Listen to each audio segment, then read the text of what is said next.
हमारे साथ रामानुज हमारे सहयोगी पौड़ी से इस वक्त हमारे साथ जुड़े हुए हैं और इसके अलावा कुछ और सहयोगी भी हमारे साथ जुड़ेंगे।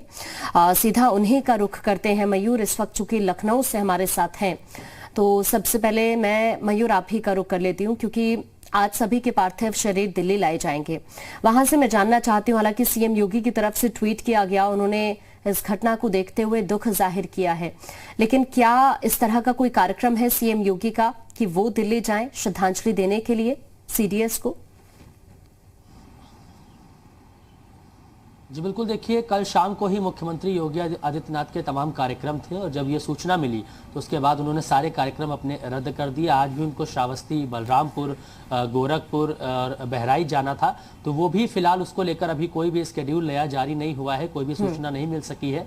और शायद ऐसा हो सकता है कि दिल्ली सीएम योगी आदित्यनाथ शाम तक जा सकते हैं और उनके आज के जो कार्यक्रम हैं वो रद्द हो सकते हैं। हालांकि इसकी आधिकारिक पुष्टि अभी जानकारी किसी तरीके की दी नहीं गई है। तो लगभग 11:30 बजे संसद में डिफेंस मिनिस्टर राजनाथ सिंह अपना बयान देंगे और 12 से 12:30 बजे के बीच तमिलनाडु से जो भी डेड बॉडीज हैं उनको लेकर दिल्ली लाया जाएगा और दिल्ली में यहाँ पर शाम तक जो देश भर से तमाम बड़े चेहरे हैं वो अंतिम विदाई देने पहुंचेंगे, श्रद्धांजलि देंगे। और कल पूरे रीति रिवाज के साथ, संस्कारों के साथ, क्योंकि उत्तराखंड से भी जो उनका परिवार है वो भी दिल्ली के लिए निकल रहा है, दिल्ली आएंगे यहाँ पर। और उसके बाद कल उनको पूरी तरह जो भी रीति रिवाज है उसके तहत उनकी जो है अंतिम संस्कार किया जाएगा। बिल्कुल, कल अंतिम संस्कार किया जाएगा। मयूर आप हमारे साथ बने रहिए। इस वक्त रामानुज भी हमारे साथ पौड़ी से जुड़े हुए हैं, एक बार उनका रुख करते हैं। रामानुज, वहां से क्या अपडेट है अभी आपके पास?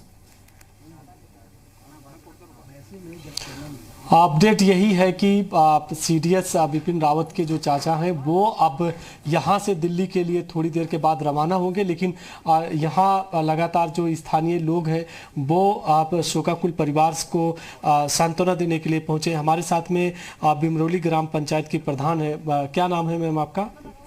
सर, श्रीमती मानसी देवी जी हैं। और आप बताइए कि चूंकि आप प्रधान भी हैं, तो जब वो यहाँ पर आए थे तो उन्होंने क्या क्या बातें आप लोगों से की थी?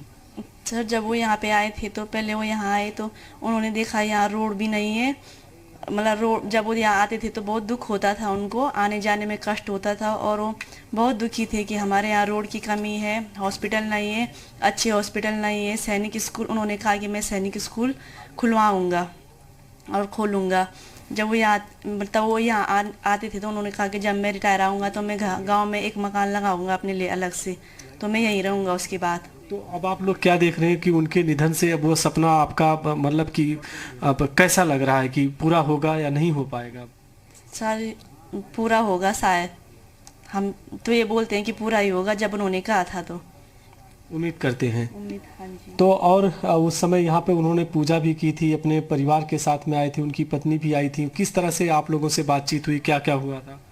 वो अच्छे आदमी थे। जब वो बड़े सीडीएस बने तो सब लोग गर्व हुआ कि हम मतलब हमारे लिए कुछ ना कुछ करेंगे इस गांव के लिए, और बहुत उम्मीदें थे उनके प्रति। बहुत उम्मीदें थी और गांव का जो पूरा इलाका है, आपको एक बार आकांक्षा वो भी दिखा दें कि यहाँ पे ज़्यादा परिवार नहीं रहता, 3 से 4 परिवार रहता है। ये सैण गांव का इलाका है और ये किस तरह की यहाँ की पूरी ये टारन है, किस तरह का ये परिस्थिति है, उसको भी आप देख सकते हैं। बिल्कुल ग्राउंड जीरो से जी मीडिया उत्तर प्रदेश उत्तराखंड पर ये एक्सक्लूसिव तस्वीर के जरिए है। और जिस तरह से आपने सुना कि ग्राम पंचायत ने प्रधान ने कहा कि उनकी जो उम्मीदें थी, जो सपना था, अभी भी लोग यही सोच रहे हैं कि वो पूरा होगा। और वो बार बार इसकी बात को कहते थे कि चाहे वो सीमांत इलाके का विकास की बात हो या स्थानीय लोगों को मुख्य धारा से जोड़ने की बात हो, उनकी जो चिंताएं देखने को मिली हैं वो उत्तरकाशी या चमोली या पिथौरागढ़ के उन सीमांत इलाकों की रही हैं, जिसका जो बॉर्डर का इलाका है जो चीन के साथ में लगता है। और वो हमेशा कहते थे कि ऐसे इलाकों के लोगों को मुख्य धारा से जोड़ा जाए और वहाँ से पलायन ना हो। एक और दूसरी बात उनकी गांव को लेकर की थी। आज जहां इस समय जी मीडिया की टीम है, ये वही पैतृक उनका घर है और यहीं पर उन्होंने 3 साल पहले पूजा पाठ की थी। उनकी पत्नी भी उनके साथ में आई थी और यहां तक सड़क लाने की बात थी। चूंकि अभी तक घर तक पहुंचने के लिए पगडंडी रास्ते से आना पड़ता है, तकरीबन 1 किलोमीटर जो सड़क है उससे नीचे और पैदल मार्ग से ही यहाँ तक पहुंचा जा सकता है, 1 किलोमीटर नीचे आना पड़ता है।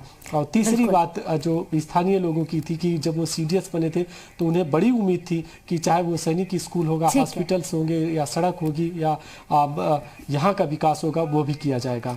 बिल्कुल, एक अलग ही लगाव होता है और ये तो उनका अपना गांव है, तो वहां से जाहिर सी बात है, क्योंकि अभी ग्राम प्रधान भी इन्हीं बातों का जिक्र कर रही थी कि किस तरह से वो चाहते हैं कि उनके गांव का विकास हो। आप हमारे साथ बने रहिए सभी, मैं आपके पास लौटूंगी।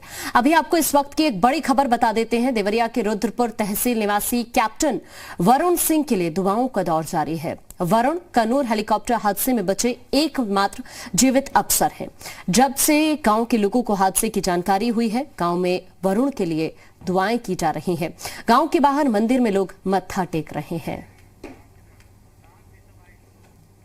यहाँ उसके हम लोग 5 भाई हैं। तीसरे नंबर पर उसके पिता हैं कर्नल KP से। जहाँ जहाँ उसकी पोस्टिंग थी उनकी, वहीं पर उसकी पढ़ाई हुई।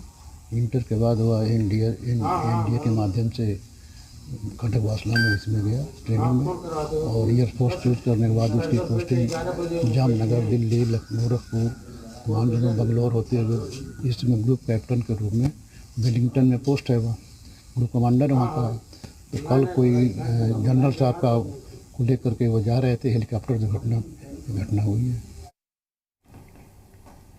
और इसी बीच हमारे साथ हमारे सहयोगी इस वक्त जुड़े हुए हैं। त्रिपुरेश भी इस वक्त देवरिया से हमारे साथ जुड़ गए हैं। सीधा त्रिपुरेश के पास चलते हैं और हमारे मयूर सहयोगी और साथ ही रामानुज भी इस वक्त हमारे साथ जुड़े हुए हैं।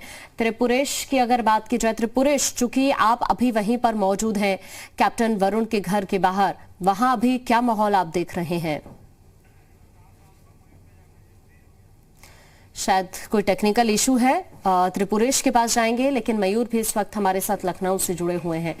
मयूर, ये एक ऐसी स्थिति है जो शायद ही पहले किसी ने सोचा हो, और कल जब ये खबर सामने आई उसके बाद से ही हर कोई सदमे में है, और सदमे में होना भी लाजमी सी बात है। देश के पहले CDS, और सबसे बड़ी बात यह है कि उनके लिए गए कई फैसले न सिर्फ सेना में, एक सच्चे देशभक्त भी थे वो, तो ये कहना गलत नहीं होगा कि शायद ही उन्हें कोई भूल पाए।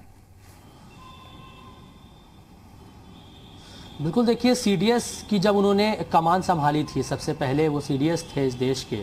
उसके बाद से अगर हम चाहे आर्मी हो, चाहे नेवी हो या एयरफोर्स हो, वहां पर जिस तरीके से आधुनिकीकरण किया गया है, नए नए हथियार, पहले हम पूरी तरीके से विदेशों पे डिपेंड रहते थे। एक जूता मोजा भी जो आर्मी के जो सैन्यकर्मी पहनते थे वो भी विदेश से आता था। मैं पहले समय की बात कर रहा हूं, लेकिन अभी आधुनिकीकरण हुआ है। कई सारी तकनीक से लैस जो भी आर्टिलरी है या जो भी युद्ध से जुड़े हुए जो सामान है या जो ड्रेसेस है, वो अब भारत में ही बनने लगा है। तो कहीं ना कहीं मेक इन इंडिया का जो एक इफेक्ट था वो भी डिफेंस में देखने को मिला। विदेशों से किस तरीके से कौन सी हमें डिफेंस से जुड़ी हुई जो सामग्री है वो हमें चाहिए, इसको लेकर वो आधुनिकीकरण को लेकर लगातार जो है प्रतिबद्ध थे।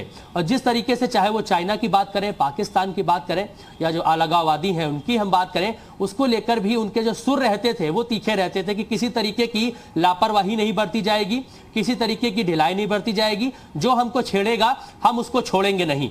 तो कहीं ना कहीं जो एक मोटिवेशन का काम है वो डिफेंस में उन्होंने करने का काम किया था। लेकिन जब से 2014 से बीजेपी की सरकार आई, उसके बाद से जिस तरीके से फॉर्मेशन जो अगर हम आर्मी की या डिफेंस की हम बात करें, जिस तरीके से हुआ, तो उसमें बड़ा रोल जो है बिपिन रावत का रहा। बालाकोट एयर स्ट्राइक जो किया गया उसमें पूरी इनकी योजना रही थी, पूरा इनका जो है योगदान रहा था।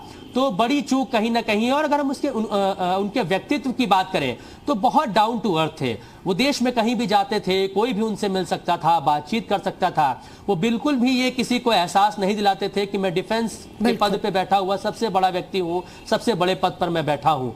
तो उनसे कोई भी बातचीत कर सकता था, अपनी राय दे सकता था। उनके सामने बहुत ही सरल स्वभाव के व्यक्ति थे।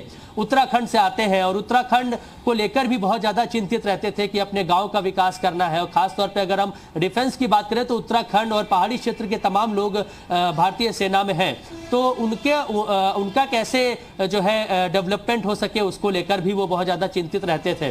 बिल्कुल। लेकिन फिलहाल जो उनका व्यक्तित्व है वो बहुत डाउन टू अर्थ थे। और जिस तरीके से आप सोचिए, मयूर हम कर रहे हैं, तो अभी जब रामानुज बात कर रहे थे कुछ देर पहले ग्राम प्रधान से, तो उस वक्त भी भी वो सब चीजें साफ जाहिर हो रही थी कि कितना सरल व्यक्तित्व था उनका, कितना लगाव था उनका उत्तराखंड से भी। आप हमारे साथ बने रहिए।